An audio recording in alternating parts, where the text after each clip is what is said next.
Subaru's EyeSight system uses stereo cameras for safety features like adaptive cruise control and pre-collision braking.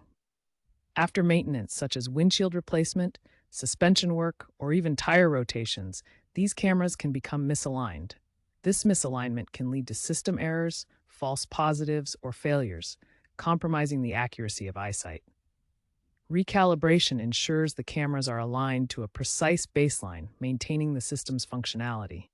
Subaru recommends recalibration after any event that could affect camera alignment. As of October 2025, recalibration is mandatory post-maintenance to prevent system errors, with Subaru reporting a 15% increase in EyeSight-related warranty claims in 2024 due to improper DIY attempts.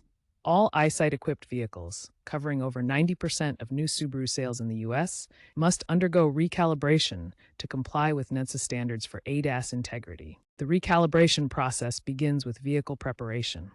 Park on a level surface and ensure tires are properly inflated to create stable conditions for accurate alignment. Next, place Subaru-approved targets, such as laser devices or calibration frames, at specific distances from the vehicle, typically 10 to 15 feet away. Connect to the vehicle's ECU through the OBD2 port and use Subaru's proprietary software to perform calibration. Choose between dynamic method, involving driving at low speeds of 15 to 20 miles per hour, or static method using fixed targets. Once calibration completes, the system automatically verifies alignment through a self-check process.